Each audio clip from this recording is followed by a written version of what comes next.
Hello students, this is the 7th lecture of jQuery and the last one. આની અંદર આપણે jQueryની અંદર એજેક્સનો use કેમ કરવો એ શીખવાના છીએ. સ્પેસિફિકલી થોડું મેં આની અંદર આપણે એક સ્કોપ બાંધી દીધો છે.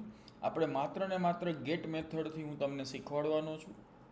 jQueryમાં એજેક્સમાં પોસ્ટ મેથડ બીજી મેથડ પણ તમે યુઝ કરી શકો. For now I have scope this only for the get method, જેની મદદથી આપણે એપીઆઈના કોલ્સ લગાવી શકીએ. શું છે એપીઆઈના કોલ્સ એ પહેલાં હું તમને થોડું સમજાવી દઉં અને પછી આપણે એજેક્સને સમજીએ અને પછી એજેક્સને તમે jQueryમાં કેમ યુઝ કરી શકો એ સમજીએ. રિયલની અંદર જે પ્રોજેક્ટ્સ મેં તમને આપેલા છે એની અંદર તમારે છે ને એપીઆઈના કોલ્સ જ કરવાના છે, પણ એ આપણે રિએક્ટની અંદર કરવાના છીએ. ફોર નાવ તમે ટેમ્પરરી એ જ વસ્તુને ટેસ્ટ કરવા માટે શીખવા માટે jQueryમાં પણ કરી શકો છો.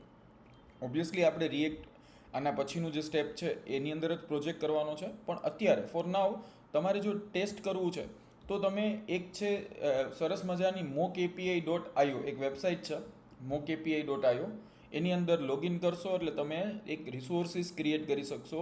mockAPI કહેવાય આને, એટલે એકચ્યુઅલ એપીઆઈ નથી, ટેમ્પરરી છે, શીખવા માટેની છે.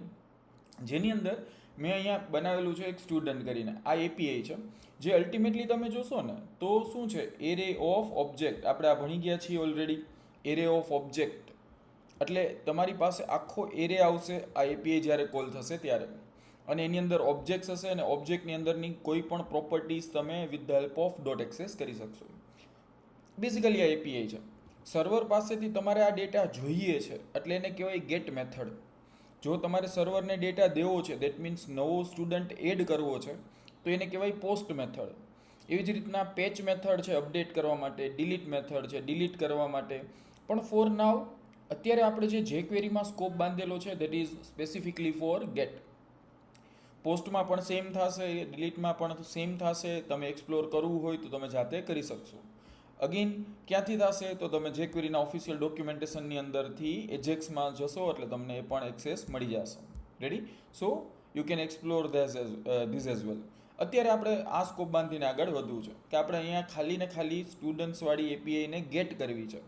તો આ એપીઆઈ બની ગઈ. તમે ટ્રાય કરજો mockAPI-માં રજિસ્ટ્રેશન કરી અને એપીઆઈસ ક્રિએટ કરવાનું, એકદમ ઇઝી છે. હવે આની અંદર ફોર એક્ઝામ્પલ અત્યારે 4 સ્ટુડન્ટ છે, તમે જોશો તો પહેલો સ્ટુડન્ટ, આ 2, 3 અને 4 સ્ટુડન્ટ છે.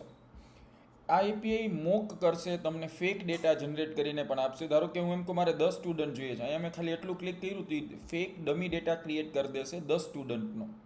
તો હું આ પ્રિન્ટ કરું એટલે તમે સરખું જોઈ શકો છો. હવે મારી પાસે 10 સ્ટુડન્ટનો ડેટા આવી ગયો. એકદમ ઇઝીલી આની અંદર તમે આવી રીતના જ્યારે પણ એપીઆઈનું તમારે શીખવું છે કે ભાઈ મારે કેમ કન્ઝ્યુમ કરવી એપીઆઈ. જો એપીઆઈ 2 પાર્ટમાં આવશે, એક એપીઆઈ બનાવવાનું અને એક એપીઆઈ કન્ઝ્યુમ કરવાનું. જે બનાવવાનો પાર્ટ છે કે આવું તમારે આ તો મોક છે, મારે એકચ્યુઅલ બનાવવું હોય તો એ આપણે નેક્સ્ટ સેમેસ્ટરમાં સબ્જેક્ટ આવે છે બેક એન્ડ વેબ ટેકનોલોજી, એની અંદર આપણે ભણવાનું છે. આ સેમમાં ફ્રન્ટ એન્ડ વેબ ટેકનોલોજી છે. That means we are not going to create APIs, we are just going to consume the API જે ઓલરેડી ક્રિએટેડ છે. So for now will cut it short. આપણી પાસે એપીઆઈ છે, આની અંદર array of object આવે છે જે મારે ડિસ્પ્લે કરવું છે મારા ડોક્યુમેન્ટની અંદર. તો કઈ રીતના કરવું એ અત્યારે આપણે હવે શીખવાનું છે. રેડી? તો એના માટે આપણે જે યુઝ કરશું એ છે AJAX, asynchronous JavaScript and XML. Asynchronous JavaScript and XML જે બેકગ્રાઉન્ડની અંદર વર્ક કરશે. એકચ્યુઅલ તમારું આખું પેજ રિફ્રેશ નહીં થાય, બેકગ્રાઉન્ડમાં વર્ક કરશે. એસિન્ક્રોનસલી જાવાસ્ક્રિપ્ટ રન થશે, XML આવશે અને એને તમે પ્રોસેસ કરી શકશો. આઈ નો થોડું અત્યારે તમારે એવું લાગશે કે આ શું વાત ચાલે છે, પણ હમણાં જ પ્રેક્ટિકલ બતાડું એટલે તમને આઈડિયા આવી જશે. To demonstrate this I am just going to create one button અને let's name this as a refresh. For now આપણે આને રિફ્રેશ નામનું એક બટન આપ્યું છે નામ, અથવા તો આપણે અહીંયા રાખીએ ગેટ સ્ટુડન્ટ્સ. રેડી? તો મારે એવું કરવું છે કે હવે જ્યારે આના ઉપર ક્લિક થાય ત્યારે એટલે હું આને કંઈક આઈડી આપી દઈશ, અને આઈડી અત્યારે હું શું આપી દઉં છું, ગેટ સ્ટુડન્ટ બટન BTN, આવી રીતના મેં નામ આપી દીધું છે. તો હવે મારે આના ઉપર ક્લિક ઇવેન્ટ જોઈએ છે. સો હું આ પણ ફરીથી જ લખું છું. સો ટાર્ગેટિંગ હવે આપણે ઘણી બધી પ્રેક્ટિસ કરી લીધી છે. So I target this. એની ક્લિક ઇવેન્ટ ઉપર એક એરો ફંક્શન જનરેટ થશે એટલે કોલ થશે, અને આની અંદર હવે મારે એપીઆઈનો કોલ કરવો છે. સો સિમ્પલી ભાષામાં કહું તો અહીંયા જે ડેટા બ્રાઉઝરમાં આવે છે એ ડેટા મારે મારા કોડમાં જોવે છે. એકદમ ઇઝી છે. એજેક્સ માટે તમારે માત્ર ને માત્ર શું કરવાનું છે, ડોલર, પછી કોઈ ટાર્ગેટ નથી કરવાનું, સીધું ડોટ અને મેથડનું નામ છે ગેટ. સિમિલરલી મેં તમને કીધું કંઈ અઘરું નથી. પોસ્ટ કરવું છે તો પોસ્ટ મેથડ છે, અને એવી જ રીતના તમને બધી જ મેથડમાં મળી જશે. ટૂંકમાં there are ways to do that. For now અત્યારે આપણે ગેટ ઉપર ફોકસ કરવું છે, એટલે હું ગેટ મેથડ લખીશ. અહીંયા હવે મારે એપીઆઈનું URL, this is called API URL. તમારે ઓલરેડી જે પ્રોજેક્ટ ઇવેલ્યુએશન છે એની અંદર આપણે એ સ્ટેજમાંથી નીકળી ગયા છીએ કે તમારે એક્સપ્લોર કરવાનું હતું, ત્યારે આપણે વાત થઈ હતી એન્ડ પોઈન્ટ્સ આપણે કહેતા હતા. This is called API URL four નાવ. અહીંયા તમે ફોર એક્ઝામ્પલ અલગ વેરિયેબલ બનાવી નાખો, યુઝ કરો તો વાંધો નથી. અહીંયા સીધું પેસ્ટ કરી દો તો વાંધો નથી.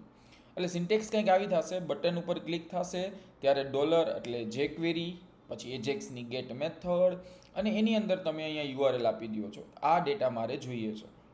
હવે એ તમને ડેટા કઈ રીતના આપશે, તો કે એ તમને ડેટા આપશે અહીંયા કોલબેકમાં. સો તમને એક કોલબેક મળશે. ફરીથી હું થોડું આ રીતના લખી નાખું એટલે તમને જોવાની મજા આવે. Let me remove this. હવે આ રીતના થયું છે, જો ડોલર ડોટ ગેટ, પછી તમારું એપીઆઈનું યુઆરએલ, પછી કોમા. એક લાઇનમાં જ છે પણ તમને જોવાય એટલે આ રીતના રાખું છું. અહીંયા તમને કોલબેક મળશે. એની અંદર બે વસ્તુ મળશે તમને, એક તો ડેટા મળશે અને એક સ્ટેટસ મળશે. જો કાંઈ પ્રોબ્લેમ આવ્યો હશે તો અહીંયા સ્ટેટસમાં તમને દેખાઈ જશે. લેટ સી, આપણે પહેલાં કન્સોલ લોક કરીને જોઈ લઈએ કે સ્ટેટસમાં તમને શું મળે છે. અને હવે હું જ્યારે અહીંયા રિફ્રેશ કરીશ તો આના ઉપર ક્લિક કરીશ ત્યારે after some time I M getting a status call success. જો અહીંયા સક્સેસ આવી ગયું, દેટ મીન્સ એપીઆઈ ફેચ થઈ ગઈ છે. ફરીથી જો તરત નહીં આવે, હું અહીંયા ક્લિક કરું છું, પછી એસિન્ક્રોનસલી થાય છે ને બેકગ્રાઉન્ડમાં એ એપીઆઈનો કોલ થઈને સક્સેસ મને મળે છે. સો ઓકે, આપણે એકચ્યુઅલમાં આપણે અહીંયા કન્ડિશન લખવી જોઈએ કે ઇફ સક્સેસ તો જ આગલું સ્ટેપ કરવું. પણ ફોર નાવ આપણે અત્યારે સ્ટેટસનું કાંઈ કામ નથી, આપણે ડેટામાં શું આવે છે એ જોઈએ. તો હવે તમે જ્યારે ડેટા ઉપર કરશો, અને હવે હું અહીંયા ગેટ સ્ટુડન્ટ્સ ઉપર ક્લિક કરું છું, તો જો અહીંયા મારી પાસે 10 સ્ટુડન્ટનો એરે આવી ગયો છે. એરે ઓફ ઓબ્જેક્ટ, એક ઓબ્જેક્ટ છે ઘણા બધા, અને એ આખો એરેના ફોર્મમાં તમને મળે છે. દેટ મીન્સ હવે આપણે આને જ્યારે ટ્રાવર્સ કરશું કે એરેની અંદર 0 ઇન્ડેક્સ એટલે પહેલો વિદ્યાર્થી, 1 ઉપર સેકન્ડ, થર્ડ, ફોર્થ, બધા જ સ્ટુડન્ટનો ડેટા તમને મળી જશે. 10 સ્ટુડન્ટ છે ટોટલ. અને 10 શું કામ છે, તો કે આપણે એપીઆઈમાં 10 છે. જો એપીઆઈમાં હું ફોર એક્ઝામ્પલ 24 કરી નાખું છું, નવો ડેટા જનરેટ કરી દઉં છું, અને અહીંયા હું ક્લિક કરું છું ગેટ સ્ટુડન્ટ્સ, તો જો હવે નવા અપડેટેડ 24 સ્ટુડન્ટનો ડેટા આવી જશે. So it is that easy. હવે તમારે એકચ્યુઅલમાં અત્યારે આપણે અહીંયા મેન્યુઅલી આ રીતના વધારી છે. જસ્ટ ઇમેજિન ઇન્સ્ટાગ્રામનું તમે કરો છો, ઇન્સ્ટાગ્રામમાં તમારા કોઈ ફ્રેન્ડે પોસ્ટ કરી છે પોસ્ટ મેથડથી, અને તમે અહીંયા પેજ રિફ્રેશ કરો છો તો એ પોસ્ટ તમારામાં દેખાવા માંડશે. This is how actually website works. એપીઆઈના કોલ્સ થશે, ક્યાંકથી પોસ્ટ થશે ને ક્યાંક ગેટ થશે. રેડી? બેઝિકલી અત્યારે આપણે આ ગેટ જોઈએ છીએ. અહીંયા સુધી ડેટા આવી ગયો, પણ આ ડેટાને જો ધીસ ઇઝ એજેક્સ, અહીંયા સુધી ડેટા આવી ગયો, એજેક્સનું કામ પૂરું થઈ ગયું છે. આટલું ઇઝી છે એજેક્સને તમારે જો કોલ કરવી છે એપીઆઈના યુઆરએલને. Simply dollar dot get method, URL આપી દો અને કોલબેક આપી દો. કોલબેકના બે આર્ગ્યુમેન્ટ છે, પહેલાં ડેટા અને પછી સ્ટેટસ.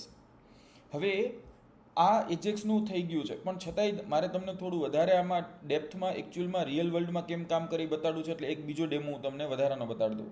હવે આ સ્ટુડન્ટ્સને મારે સ્ક્રીનમાં ડિસ્પ્લે કરવા છે વિથ ધ હેલ્પ ઓફ જેક્વેરી, અને એટલી જ વસ્તુ અત્યારે યુઝ કરવાનું છે જે મેં ઓલરેડી આગલા સેશન્સમાં ભણાવેલી છે. યાદ હોય તો આપણે જેક્વેરીની અંદર સ્પેસિફિકલી આપણે ભણ્યા હતા કે આપણે અપેન્ડ કરવું છે કે પ્રિપેન્ડ કરવું છે, એ ભણ્યા હતા આપણે. જેની અંદર આપણે શું કરવું છે, તો કે નવા ડેટાને એડ કરવો છે જે એક્ઝિસ્ટિંગ આપણી પાસે હોય એની અંદર. ફોર એક્ઝામ્પલ હું અહીંયા લઈ લઉં છું યુએલ, એક અનઓર્ડર્ડ લિસ્ટ. એની અંદર હું આઈડી આપી દઉં છું my UL, my અનઓર્ડર્ડ list.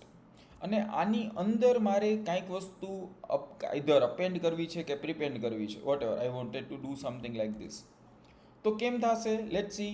Instead of writing it like console.log, what I wanted to do is I'll target that particular element myul and I'll simply append the entire thing there.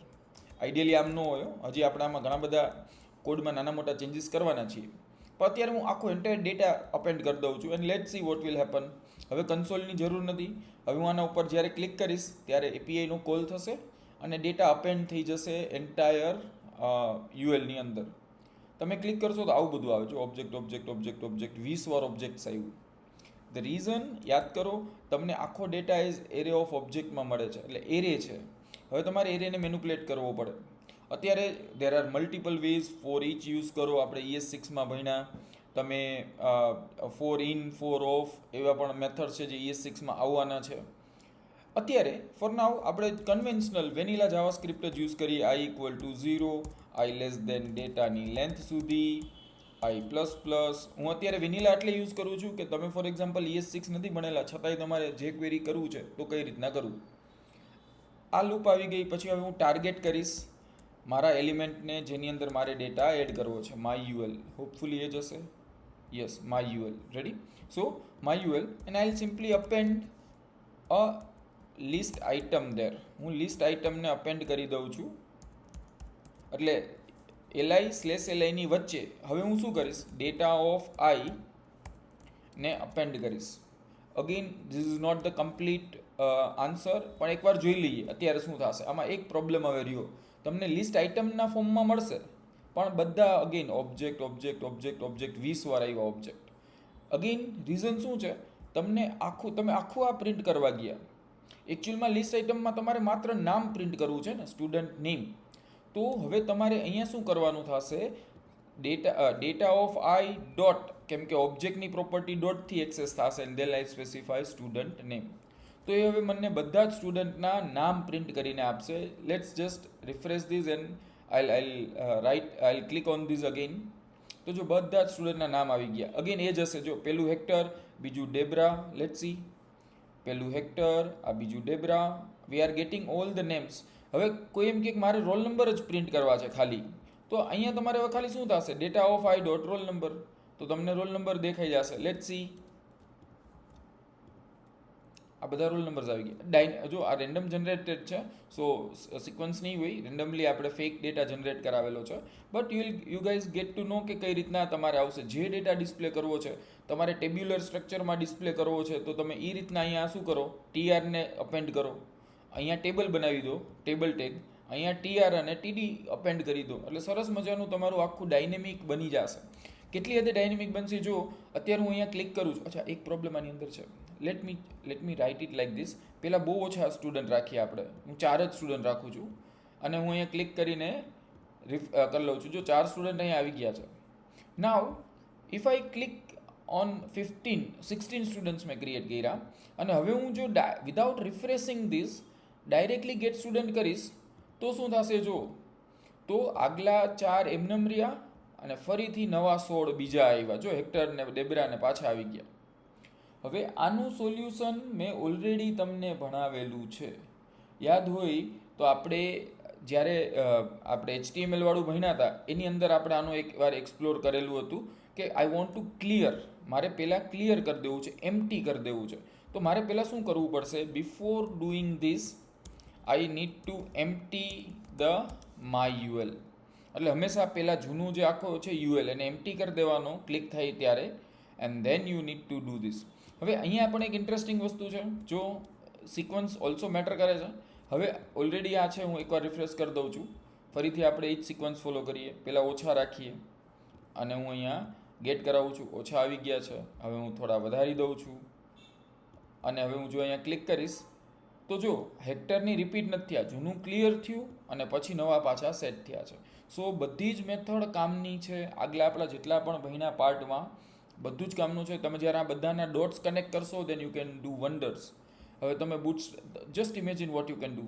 You can load the બુટસ્ટ્રેપના classes add કરી અને તમે card વ્યૂમાં પણ આને સરસ મજાનું display કરી શકશો. આની અંદર મેં ઇમેજ રાખેલી છે જેમાં સરસ મજાના કાર્ડ વ્યૂમાં ઇમેજ આવે, નામ આવે, રીડ મોરનું બટન આવે and all things you can do. Ready? So આ રીતના આપણે એજેક્સનો યુઝ કરી શકીએ. Thank you.